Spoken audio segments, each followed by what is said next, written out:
Assalamu alaikum wa rahmatullahi wa barakatuh. Bismillah walhamdulillah wa salatu wa salam ala rasulillah wa ba'd. Donc, on continue aujourd'hui la série de cours sur le livre Bulugh al-Maram. Le hadith du jour, وعن أبي أيوب رضي الله عنه أن رسول الله صلى الله عليه وسلم قال لا يحل لمسلم أن يحجر أخاه فوق 3 ليال يلتقيان فيرعد هذا ويرعد هذا وخيرهما الذي يبدأ بالسلام متفق عليه. On rapporte de Abu Ayyub radiallahu anhu qu'il a dit, le messager d'Allah sallallahu alayhi wa sallam a dit, il n'est pas permis à un musulman de boycotter son frère plus de 3 nuits. Ils se rencontrent et se détournent l'un de l'autre, et le meilleur d'entre eux est celui qui commence par saluer. Et le hadith est authentique rapporté par Al-Bukhari et Muslim. Le rapporteur du hadith, Abu Ayyub al-Ansari radiallahu anhu, est donc un Ansar de la ville de Médine, de la tribu de Bani Najjar, qui fait partie de la tribu de Khazraj. Les deux grandes tribus connues de Médine sont Al-Aws ou Al-Khazraj. D'ailleurs, le prophète sallallahu alayhi wa sallam, lorsqu'il est arrivé à Médine, après avoir fait l'hégire avec Abu Bakr as-Siddiq radiallahu anhu, il s'est installé quelques jours à Quba, qui à l'époque était à l'extérieur de la ville de Médine. Et ensuite, il est rentré dans la ville de Médine avec sa chamelle. Tous les habitants de Médine souhaitaient avoir le prophète sallallahu alayhi wa sallam à leur domicile, puisque le prophète sallallahu alayhi wa sallam n'avait pas encore de maison sur Médine. Mais il a laissé sa chamelle se diriger là où elle avait envie, en disant qu'elle était sous les ordres de son créateur. La chamelle s'est arrêtée à un endroit et le prophète sallallahu alayhi wa sallam a attendu. Puis elle s'est relevée, a marché un petit peu et est revenue à l'endroit où elle était. Et le prophète sallallahu alayhi wa sallam est descendu. C'était l'endroit que la chamelle avait voulu et c'était l'endroit désigné par Allah. Et c'était juste à côté de la maison de Abi Ayyub al-Ansari radiallahu anhu. Donc, le prophète sallallahu alayhi wa sallam a été dans sa maison. Et l'endroit où la chamelle s'était assise est l'actuel endroit de la mosquée du prophète sallallahu alayhi wa sallam, car c'est là où la mosquée a été construite. Le prophète sallallahu alayhi wa sallam a habité dans la maison de Abu Ayyub, qui lui a laissé l'étage inférieur. Puis il a été gêné d'être au-dessus du prophète sallallahu alayhi wa sallam. Alors il a demandé à être à l'étage inférieur. Et c'est ainsi que le prophète sallallahu alayhi wa sallam a habité dans la maison de Abu Ayyub pendant environ 1 mois. Puis a commencé la construction de sa maison et de la mosquée alayhi salatu wa salam. Abu Ayyub a participé à toutes les conquêtes, dont la bataille de Badr. Il a participé également au pacte de Aqaba.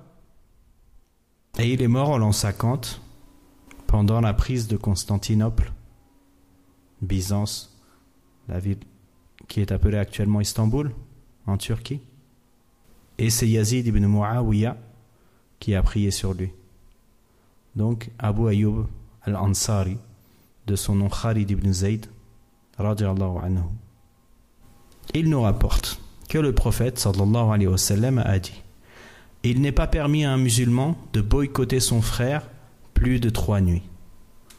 Donc qu'est-ce que le boycott? C'est le fait, comme on voit dans la suite de ce hadith, de ne pas adresser la parole, de ne pas passer le salam à son frère. Et le terme qui est utilisé ici dans le hadith, c'est boycotter son frère. Car les droits du musulman sont nombreux en islam. Parmi ces droits, il y a le fait que le musulman doit répondre au salam de son frère. Il doit le visiter quand il est malade. Il doit assister à sa prière mortuaire lorsqu'il est décédé.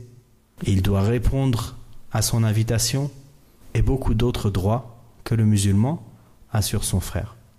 Et pour en arriver au boycott, il est clair que c'est à la suite d'un mauvais comportement d'un des 2 frères ou des 2 frères. Et ce qui est vu dans ce hadith, c'est qu'il n'est pas permis à un musulman de boycotter son frère plus de 3 nuits. Donc on comprend que moins de 3 nuits, c'est autorisé. Et les savants ont cité que parmi les sagesses de ne pas dépasser 3 nuits, mais d'autoriser à moins de 3 nuits, est le fait qu'il peut y avoir entre les êtres humains des divergences, des difficultés à s'exprimer. Donc mettre cette distance, mais qu'elle soit limitée dans le temps, peut faciliter les liens entre les musulmans. Et également, il faut savoir que le fait de dépasser 3 nuits n'est pas autorisé pour ce qui est de la règle de base. Quand c'est une divergence entre 2 musulmans qui n'est pas liée à une innovation ou à de la mécréance. Car en effet, il est possible et il est même recommandé, voire obligatoire, à un musulman de boycotter son frère si il fait une désobéissance religieuse avec plusieurs conditions, et parmi les conditions, le fait que le frère va se voir impacté par ce boycott et ça va lui faciliter le retour sur son erreur. En revanche, si la personne qui boycotte est toute seule face à une grande quantité de personnes, alors le boycott n'aura pas d'intérêt. Et également, ce boycott peut dépasser 3 nuits s'il est lié à des affaires religieuses comme nous venons de citer. On a l'exemple du prophète sallallahu alayhi wa sallam qui a appliqué le boycott à plusieurs parmi les compagnons, dont Ka'b ibn Malik radiyallahu anhu, pendant environ 50 jours. Ensuite, le prophète sallallahu alayhi wa sallam dit « Ils se rencontrent et se détournent l'un de l'autre ». Donc, on comprend que c'est de cette façon que s'opère le boycott. Et il dit, sallallahu alayhi wa sallam, « Et le meilleur d'entre eux est celui qui commence par saluer ».